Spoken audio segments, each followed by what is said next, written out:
Je vous remercie, Monsieur le Président. Tout d'abord, quelques brefs propos de remerciements.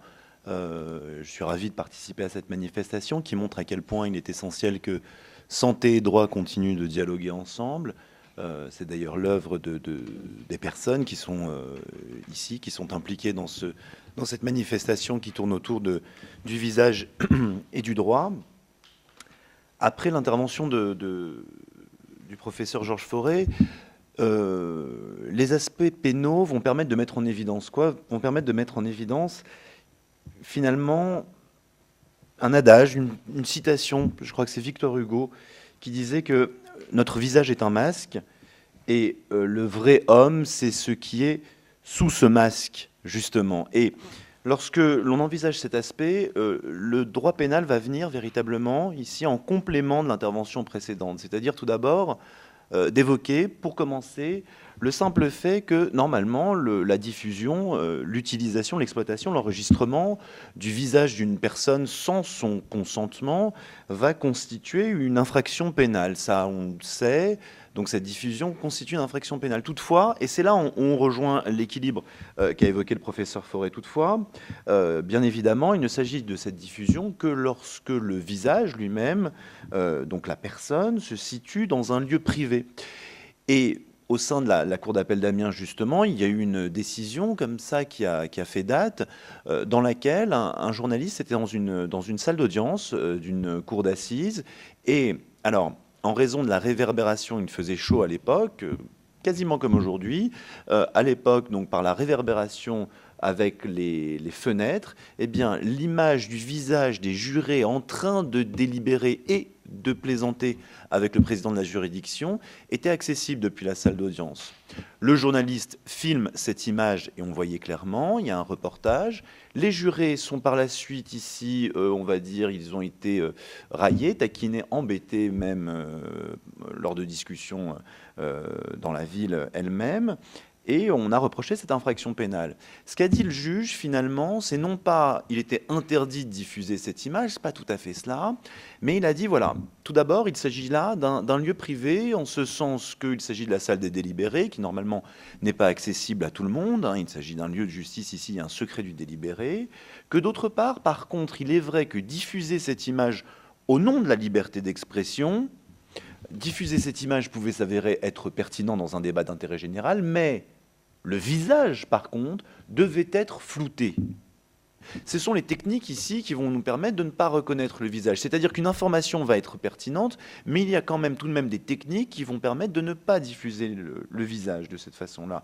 C'est étrange cette décision parce que à la fois ce télescope des raisonnements de droit civil et des raisonnements de droit pénal, et tout ceci sous l'égide des droits fondamentaux. C'est-à-dire qu'on cherche à concilier différents aspects. Il y a un débat d'intérêt général, certes, mais le droit pénal intervient. Et le droit pénal intervient et on va, de ce point de vue-là, utiliser ce délit qui est une forme d'ailleurs de délit privé. Cette infraction ne peut être poursuivie que si la victime elle-même va déposer plainte et va engager les poursuites, et ce, de façon assez exceptionnelle. Finalement, en droit pénal, les rapports avec le visage sont des rapports assez ambivalents. Et encore, on ne va envisager que les aspects juridiques, mais aussi quelques aspects pratiques qui vont venir aiguiller. En effet, le visage et les deux formules sont totalement contradictoires, sauf à donner aux mots leur réelle signification. Le visage, c'est un critère de stigmatisation qui n'est pas pertinent, mais c'est un critère d'identification qui est un critère d'identification nécessaire. Alors, comment concilier ces deux aspects? D'abord, c'est un critère de stigmatisation non pertinent. Le visage n'est pas, tous les textes nous le disent et on va y revenir, le visage n'est pas un indice d'extranéité. Alors, le droit positif, c'est le code de l'entrée et du séjour des étrangers et du droit d'asile. Le code, le CESEDA, comme l'on dit, son article L611.1, prévoit que, ici, tout étranger doit justifier de la régularité de son séjour en France. Très bien. La question va se poser. Comment est-ce qu'on identifie un étranger? Alors, de ce point de vue-là, le Conseil constitutionnel, la Chambre criminelle sont intervenus. Le visage ne saurait constituer un indice. L'indice d'extranéité, c'est quoi? C'est des éléments objectifs déduits de circonstances extérieures à la personne même de l'intéressé. On trouve une décision de cour d'appel qui dit justifier un contrôle par le fait de dire qu'il s'agit de quelqu'un de type nord-africain n'est pas pertinent. Tout un débat a eu lieu par la suite sur le point de savoir est-ce que l'emploi d'une langue est un critère ou non pertinent. Le Conseil constitutionnel et également la Chambre criminelle veillent à ces éléments-là. Donc ici, je rassure mon auditoire. Alors, à la différence du professeur Fauré, je n'ai pas cette chance-là de vous parler de Jean-Paul Belmondo, de l'actrice Rachel et ainsi de suite. Et justement, on va rentrer dans des détails et nécessairement, je risque de vous mettre quelque peu mal à l'aise comme je le suis moi-même ici. Donc, il n'y a pas de contrôle au faciès. Pour m'en assurer, étant pénaliste, j'ai contacté ce matin quelques confrères et j'ai demandé est-ce qu'il n'y a pas quelque chose qui ressemble à ça. Et j'ai un extrait de procès verbal. Je ne peux pas vous le diffuser parce qu'il est couvert par le secret de l'enquête, l'instruction, le secret professionnel, toute forme de secret. Je vais simplement vous le lire pour voir s'il existe ou non des contrôles au faciès. Alors, c'était lundi dernier dans le métro parisien. Remarquons à 20 h un individu semblant attendre une rame de métro. Déjà, vous voyez un comportement quelque peu suspect. Il est de type nord-africain, il a une corpulence athlétique et il est porteur d'une barbe, virgule, signe d'une radicalisation tendant vers une islamisation. Par ailleurs, indique-t-on plus tard, ici je fais un coupage, il avait un sac à dos. Alors, ces éléments-là justifient, selon l'OPJ qui a procédé, un contrôle. Alors, je vois dans cette assistance quelques personnes qui arborent des barbes ici, notamment un greffier au tribunal. Bon, c'est quand même un indice ici qui est un indice assez étonnant. Pourtant, le contrôle au faciès est interdit. Je vous dis, des décisions à la fois du Conseil constitutionnel et également de la Chambre criminelle. Pour autant, dès les précédentes élections présidentielles, il a été établi, des institutions existent sur ce point, des plaintes sont actuellement pendantes, il existerait un grand nombre de contrôles au faciès. Alors on a proposé de ce point de vue-là de réformer le droit positif et de créer ici désormais des contrôles, dits contrôles au récépissé, en s'inspirant de propositions et de solutions qui sont mises en œuvre par certaines polices au Royaume-Uni, ainsi que dans une ville de la banlieue madrilène d'environ 200 000 habitants. Tout contrôle d'identité dans ces localités va générer la remise d'un récépissé indiquant les motifs exacts de ce contrôle d'identité. Et par la suite, la personne dont l'identité est contrôlée va pouvoir agir si elle estime que ce contrôle ici n'est pas justifié, qu'il s'agit d'un contrôle au faciès. Pourquoi est-ce que ça réduirait le nombre de contrôles au faciès? Parce qu'on inverse le phénomène. Là, à l'heure actuelle, le contrôle d'identité en lui-même, il va avoir une utilité que dans la mesure où par la suite, ça va déboucher sur des poursuites à proprement parler. Vous voyez, il y a quand même quelque chose d'assez contradictoire.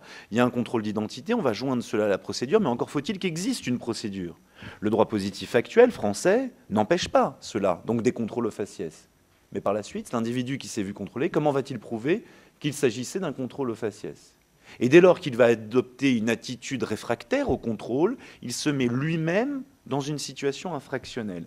C'est assez contradictoire. Alors, tout un rapport a été rendu, discuté par le défenseur des droits. C'était en 2012. Le président actuel venait d'être élu. On nous promet une grande réforme qui a pris deux formes essentielles. Un premier aspect assez, comment pourrait-on dire, médiocre, la loi du 31 décembre 2012, qui vient simplement intégrer la jurisprudence en disant que l'indice d'extranéité doit résulter de circonstances extérieures. On l'a déjà dit. On l'a déjà dit, hein, la Chambre criminelle l'avait dit en 92, le Conseil constitutionnel le dit en 93, en 2012, on le rappelle, ça ne change rien, et surtout, nous dit-on, un arrêté du 24 décembre 2013, entré en vigueur le 1er janvier 2014, le rétablissement du numéro individuel d'identification, lorsque l'on procède au contrôle. De cette façon-là, on indiquerait que on aurait régulé ces difficultés des contrôles au faciès. Sachez toutefois que, comme je vous le dis, il y a quand même un certain nombre d'éléments à l'heure actuelle où il y a des poursuites en cours qui arguent de ce type de contrôle. Donc, cette évolution de droit positif n'est que très mesurée. L'autre aspect, c'est quoi? C'est de dire ensuite que le visage ne saurait constituer une cause de discrimination. Alors, il ne peut constituer une cause de discrimination tout simplement parce que dans les infractions liées à la discrimination, il y a l'apparence physique, ici, qui est prise en compte. Mais qu'est-ce à dire ici? Alors, on revient toujours sur cette même problématique. Que se passe-t-il lorsque l'on dit qu'il existe des contrôles au faciès? Alors, pour ma part, apparemment, je prends un risque terrible. Plusieurs affaires ont été jugées jusque devant la Cour de cassation. Dans la première, il s'agissait d'un livre écrit par des magistrats, ça a son importance. L'un d'entre eux exerçait de hautes fonctions au sein d'un syndicat influent. Et la Cour de cassation, ici, face à ce livre, va estimer que de dire qu'il y a des contrôles aux faciès constitue le délit de diffamation et va admettre, de ce point de vue-là, une condamnation et refuse le bénéfice de la bonne foi, qui aurait permis ici d'éviter une condamnation, refuse le bénéfice de la bonne foi aux auteurs du livre, arguant du fait qu'ils font partie ici de l'autorité judiciaire et qu'il s'agit de magistrats professionnels. Autre aspect, donc toujours dans cette dénonciation des formes de contrôle au faciès, voici une femme qui est contrôlée, qui à l'occasion du contrôle routier dit aux policiers qui la contrôlent, vous faites un délit de faciès, vous faites de la ségrégation, allons-y, vous êtes raciste, vous n'auriez pas contrôlé cette personne si elle avait été blonde aux yeux bleus. Bon, les choses évoluant, il s'agit là d'une infraction d'outrage par parole envers personne dépositaire de l'autorité publique, mais en l'occurrence, cette affaire s'est terminée par une relaxe de la personne qui était poursuivie, car les juges ont estimé que la réalité de ces propos n'avait pas été rapportée.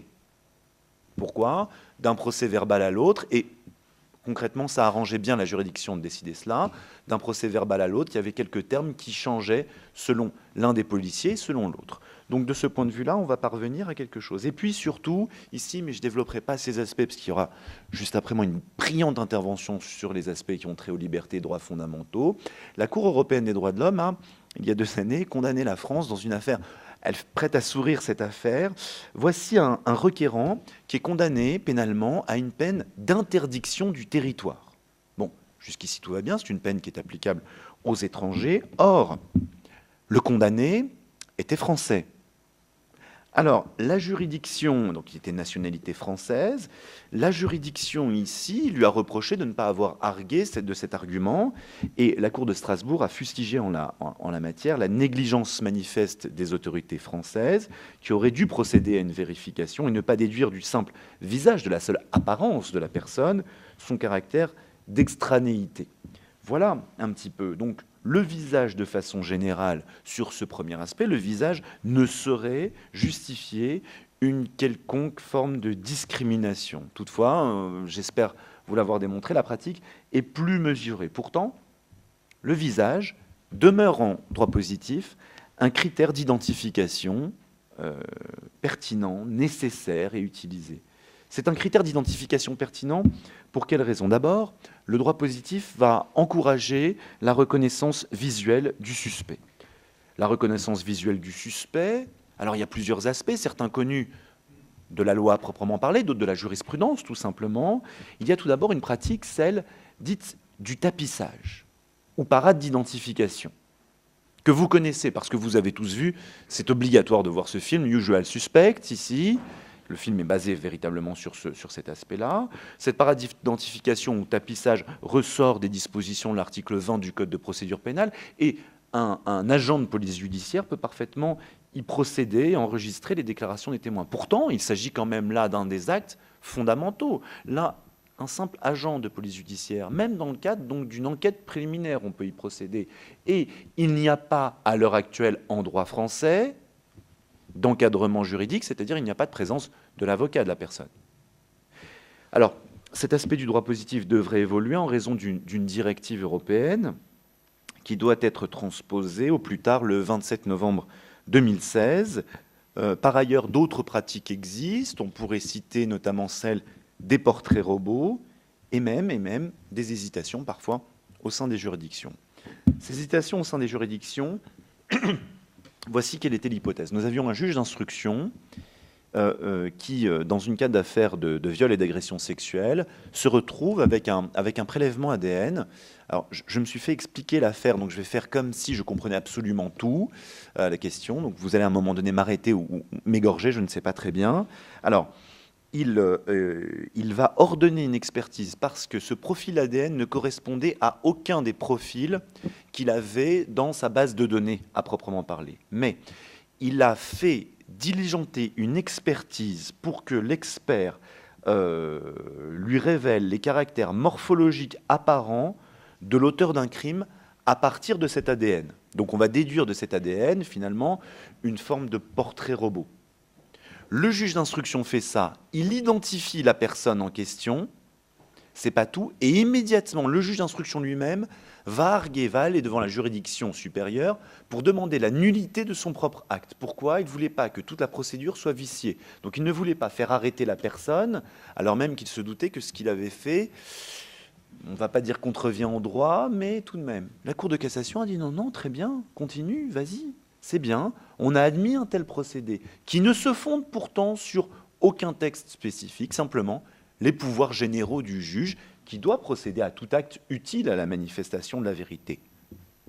Ce dispositif peut donc être utilisé. Le droit l'encourage. La loi du 9 mars 2004, par exemple, prévoit la sonorisation, la fixation d'images, qui permet d'une certaine façon des formes de reconnaissance faciale également. Hein. Je ne détaillerai pas le régime juridique, ça ne me paraît pas absolument pertinent, sauf dans le cadre, bien évidemment, d'une contribution écrite, mais il faut une autorisation judiciaire pour y procéder. On va procéder de cette façon-là, et l'identification faciale, là, l'évolution des nouvelles technologies se fait au service de cette technique-là, qui consiste simplement à reconnaître le visage. On retourne dans l'hypothèse du témoin oculaire. Mais là encore, le droit montre ses limites, et dans les interstices laissés vacants par le droit, là on n'a pas de réglementation, on va admettre très facilement des procédés d'identification. J'ai relevé par exemple la possibilité pour les policiers de consulter des images de vidéosurveillance, en dehors de tout cadre légal, et pour éviter que ce ne soit contraire au droit positif, car ça l'est, hein, il y a notamment des personnes ici qui peuvent l'établir, il suffit de ce point de vue-là, de la seule autorisation du responsable du parking. Et quand on voit comment les choses se déroulent, et en l'espèce, que s'était-il passé? Les policiers s'étaient présentés en disant « montrez-nous les images ». La personne a simplement dit « oui » face aux policiers. C'est suffisant, et le mode de preuve ainsi recueilli est un mode de preuve qui va être considéré comme valable. Voilà par rapport à cet aspect. Et puis le dernier aspect que j'entendais développer, c'était quoi? C'était d'interdire l'interdiction ici du visage dissimulé. Alors, tout à l'heure, on verra que justement, la République se vit à visage découvert. En droit pénal, de quoi s'agit-il? Eh bien, on a des infractions qui existent, qui interdisent de dissimuler son visage. Il s'agit là d'infractions, des infractions qui vont se justifier là-dessus volontairement. Je vais axer le reste de cette intervention sur ce point-là, pour des raisons de sécurité publique. Pourquoi? Parce que lorsqu'une personne a le visage couvert, eh bien, c'est peut-être le paravent qui va lui permettre de commettre des infractions. Comment a-t-on justifié cette infraction-là?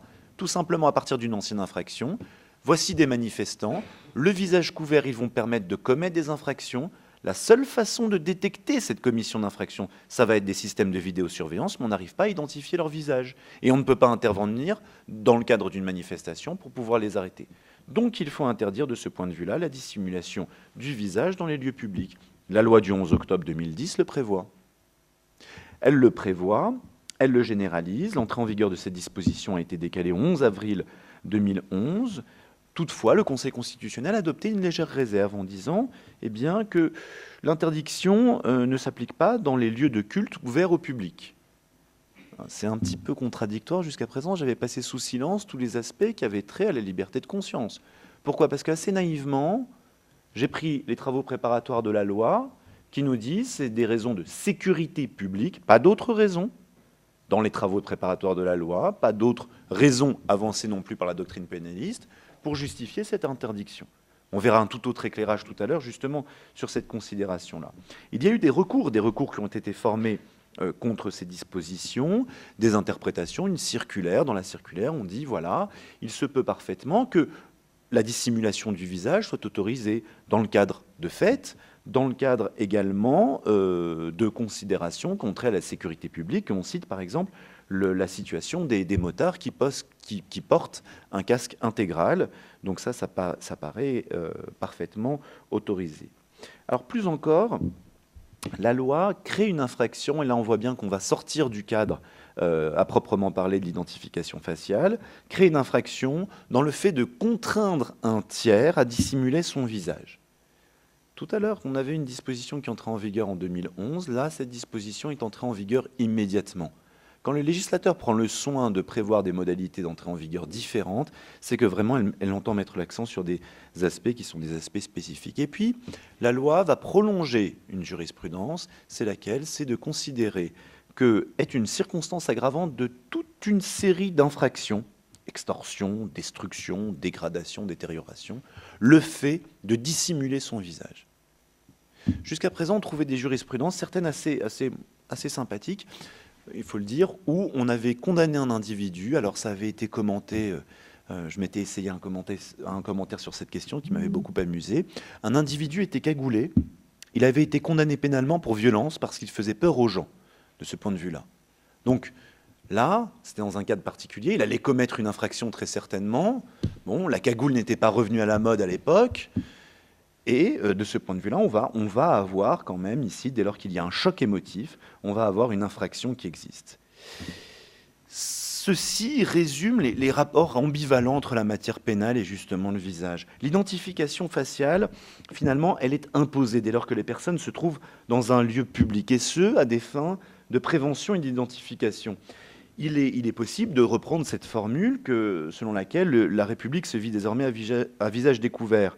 À des fins répressives, l'identification faciale est donc rendue possible, et ce, même dans des lieux privés. Et plus encore lorsqu'il s'agit d'infractions graves. Et pour les infractions les plus graves, ici, il est impossible de dissimuler légalement, licitement, son visage. Finalement, c'est l'espace de liberté qui s'est réduit à travers ces différentes hypothèses ici, et qui tend à se réduire finalement comme peau de chagrin. Et ce, d'autant plus que l'évolution des nouvelles technologies permet une reconnaissance plus aisée de l'identification faciale du visage.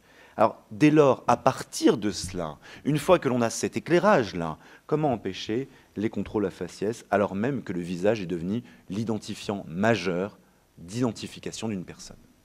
C'est la question qui se pose.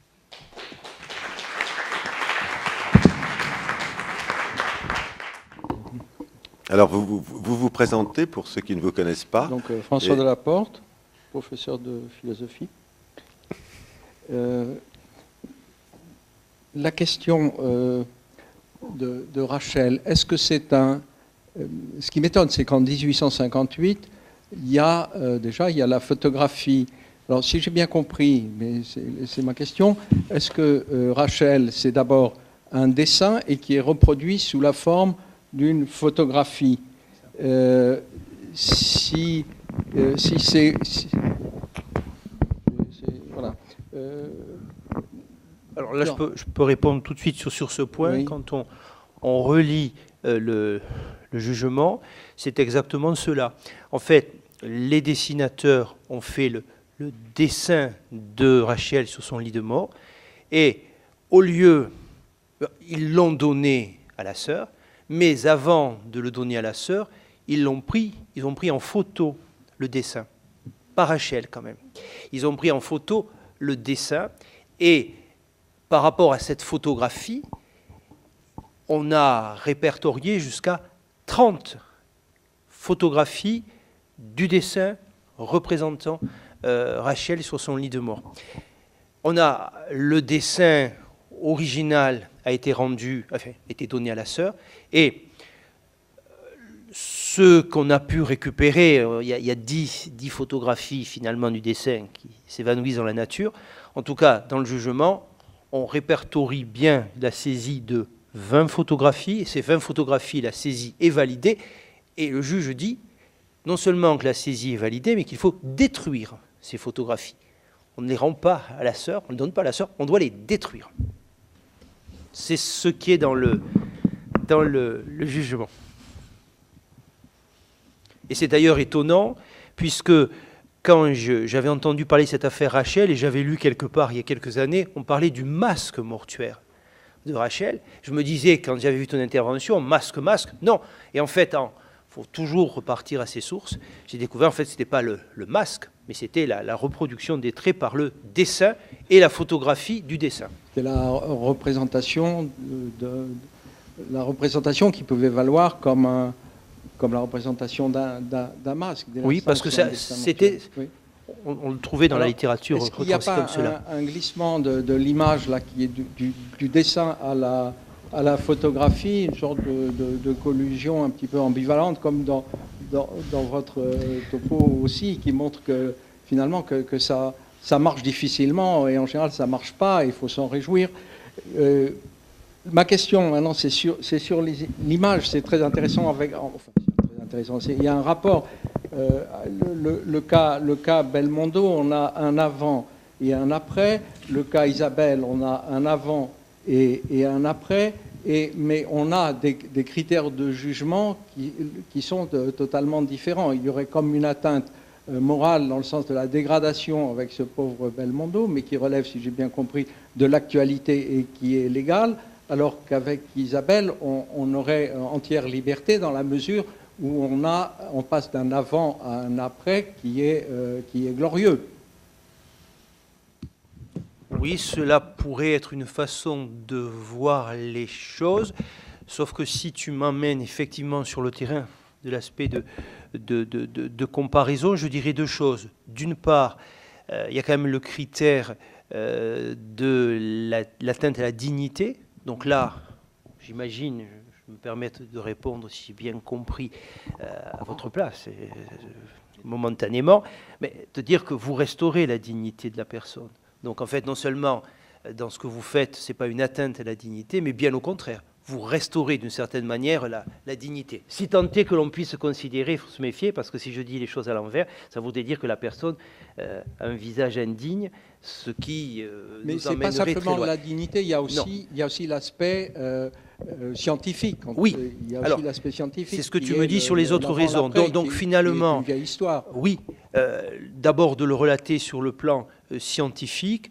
Je n'ai pas évoqué cet aspect des choses, mais il est évident que tout ce qui relève de la propriété intellectuelle scientifique, que ce soit d'ailleurs sur le plan artistique ou que ce soit sur le plan scientifique, toujours sous la réserve de la dignité, plus, je l'ai vu dans la façon dont certains d'entre vous mettiez le cache sous les yeux, et je vois bien que même à des fins scientifiques ou pédagogiques, certaines photographies qui étaient représentées, on voyait bien qu'il y avait ce cache, là où sur le plan artistique, on pourrait un petit peu s'en émanciper du moment que ce n'est pas une atteinte à la dignité, sachant qu'il y a, et je te redonne la parole, je suis en train de la reprendre, sachant que sur le plan médical, il y a une décision que je n'ai pas citée du Conseil d'État que doit connaître un docteur en droit qui a travaillé sur le secret professionnel,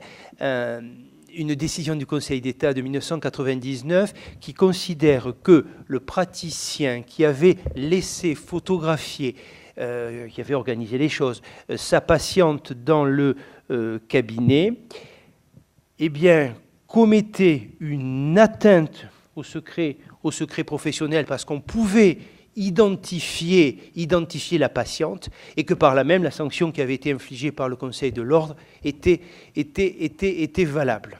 Donc sur l'aspect médical, avec cet aspect de secret médical et donc lié à l'aspect de confidentialité sur l'identification de la personne. Sophie Lericous de l'Institut Fairfax. Je voudrais justement pousser la question sur l'identification. Vous dites qu'effectivement le visage est un critère d'identification. Mais aujourd'hui, avec les analyses génétiques, où je pense que dans le cas au tribunal, on va condamner une personne, non pas parce qu'on l'a vue sur un site de crime, mais par exemple parce qu'on a retrouvé sa trace ADN et qu'on l'a identifiée par ses gènes. Enfin, donc, quelle est aujourd'hui cette différence d'identité par rapport au visage, par rapport aux gènes, par rapport au... La procédure pénale, elle fonctionne toujours de façon assez primaire par rapport aux différents aspects. C'est-à-dire qu'on a besoin de se raccrocher à quelque chose du visage. Un visage, le critère du criminel et ainsi de suite. C'est pas pour rien, volontairement j'ai tué ces aspects-là dans mon intervention, c'est pas pour rien que quand par exemple on a des photos de terroristes qui sont décédés, on va publier leur image parce qu'il faut identifier le mal, et le mal s'identifie à travers le visage à proprement parler. Alors, de ce point de vue-là, il y a un certain nombre d'interprétations qui sont faites par rapport à la pratique. C'est vrai que le visage va trahir un certain nombre d'émotions, le cas échéant. Et certains se font fort d'interpréter ce type d'émotions à proprement parler. Et à l'heure actuelle, c'est vraiment absolument, et ce que vous dites, et vous avez tout à fait raison, est absolument contradictoire. C'est-à-dire qu'on a des nouvelles technologies qui évoluent et effectivement, à partir des profils et du fait que progressivement, de plus en plus de personnes, je ne veux pas tirer une sonnette d'alarme quelconque, mais de plus en plus de personnes sont fichées, quand bien même elles n'ont pas été condamnées définitivement. De plus en plus de personnes sont actuellement fichées et à partir de leur profil génétique, on va permettre de pouvoir les retrouver. Mais il n'en demeure pas moins que qu'est-ce qui ressort une fois qu'on a le profil génétique d'une personne, c'est à partir du visage. Et c'est ça que l'on va rechercher, à proprement parler. Ici. Et dans ce qui frappe véritablement l'imaginaire, il y a toujours cet aspect. Et moi, ça me rappelle systématiquement une anecdote. C'est au moment où on a retrouvé Eichmann en Amérique du Sud et où justement aurait été pratiquée sur lui une opération de chirurgie pour transformer son visage afin qu'il ne soit pas reconnu. On a toujours besoin de cette identification qui passe à travers le visage à proprement parler. C'est pour ça que j'ai essayé de sortir un certain nombre d'aspects sur du droit, mais concret à proprement parler. On vous dit par exemple, voilà, l'indice d'extranéité, ça ne doit pas être le visage, mais en pratique, qui est-ce qu'on va contrôler? Quelqu'un à qui vous ne vous identifiez pas. Pour le policier, c'est le méchant. Et comment on identifie le méchant ici? Essayer de trouver des indices extérieurs. Et vous voyez, même ça apparaît à travers un procès-verbal. Alors après, dans les procès-verbaux, on fait comme ça. C'est-à-dire, on va vous rajouter, outre le visage, un certain nombre d'autres éléments. En se disant, bon, le juge va bien trouver là-dedans un critère qui sera un critère pertinent. Il y a un aspect, parce que le procès-verbal est long et rédigé avec une syntaxe qui est toute particulière, enfin toute singulière aux procès-verbaux, mais à un moment donné, on vous dit voilà, que cet individu dans le métro, alors qu'il est sur le quai en train d'attendre sa rame, ne sociabilise pas avec son entourage. Alors, pour être un adepte, oui, c'est ça, un adepte du métro parisien, on sociabilise très peu dans le métro parisien. On peut essayer, et au contraire, là, par contre, on a un comportement qui pourrait justifier voilà, d'être arrêté. Absolument.